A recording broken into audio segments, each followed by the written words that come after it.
Dinyalain sebentar, gini mas.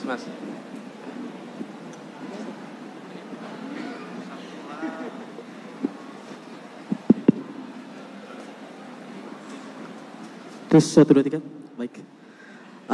Perkenalkan.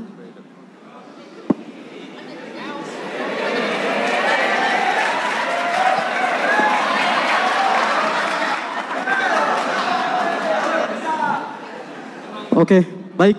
Perkenalkan saya Amar Lohot Tanjung, Pak, dari Universitas Negeri Medan. Panggilannya? Amar. Akbar. Iya, Pak. Akbar Tanjung. Amar Tanjung. Oh, Amar Tanjung. Iya, Pak. Oke. Baik, di sini sesuai tema, Pak, desak Anies. Jadi di sini saya ingin mendesak Bapak. Jadi saya ini adalah pemuda dari desa, Pak. Kurang lebih 9 jam dari kota Medan, tepatnya di Kabupaten Labuhan Batu Selatan. Oke. Pertanyaan saya tentang anggaran dana desa, Pak. Nah, dana desa ini sebetulnya adalah sesuatu program yang sangat efektif. Tapi saya nggak tahu apakah pemerintah tidak tahu akan hal ini, bahwa kenyataan di lapangan dana desa ini tidak digunakan oleh perangkat desa secara efektif. Tidak ada, Pak. Seharusnya ini kan digunakan untuk pembangunan infrastruktur, pemberdayaan masyarakat dan sebagainya. Tapi sesuai fakta yang kita lihat bahwa kepala desa yang kaya makin kaya. Gitu-gitu aja, Pak, kenyataannya. Apalagi ditambah jadi 9 tahun. Kan gitu, Pak. Jadi yang ingin saya desak dari Bapak, apa kebijakan Bapak mengenai dana desa ini? Apakah memang pasti ada pengawasan, Pak? Tapi di mana pengawasan ini selama ini, kan gitu.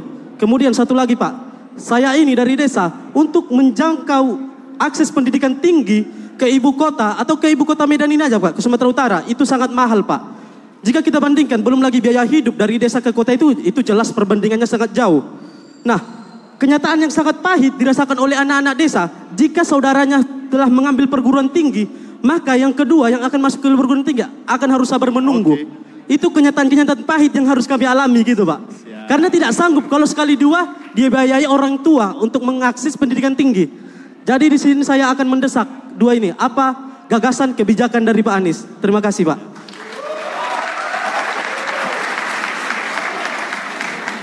Begini, terima kasih Bung Amar. Pertama, dana desa. Dana desa ini pengaturannya terlalu kaku oleh pemerintah pusat. Seakan-akan desa se-Indonesia itu kebutuhannya sama, urusannya sama, lalu diseragamkan seluruh Indonesia. Itu akan diubah sehingga dana desa bisa digunakan sesuai dengan kebutuhan yang ada di desa itu. Yang kedua, harus ada mekanisme musyawarah untuk pemanfaatan dana desa oleh masyarakat di desa itu. Bukan semata-mata oleh kepala desanya, tapi juga oleh masyarakat di dalam desa itu.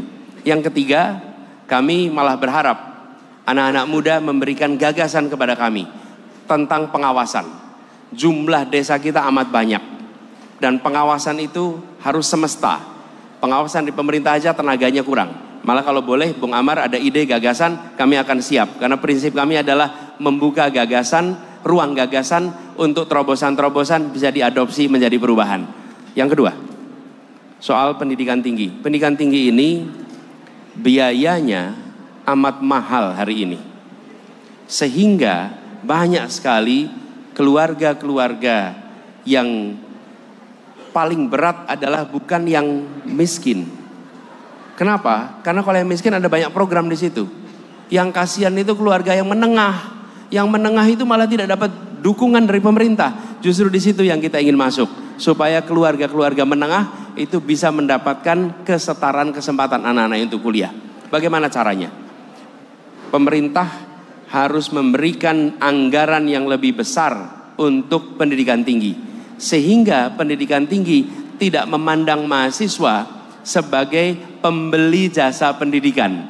Tapi mereka dipandang sebagai anak-anak muda yang diberi kesempatan untuk kuliah supaya mereka bisa mendorong kemajuan di negeri ini. Mulainya dari mana? Pemerintah berhenti memandang pendidikan, anggaran pendidikan sebagai biaya. Pemerintah harus menghitung pengeluaran pendidikan sebagai investasi. Kalau dipandang sebagai investasi, maka akan mau keluarkan banyak karena tahu nanti akan dapat hasil yang besar. Begitu kira-kira. Oke, terima kasih. Oke. Boleh Abang?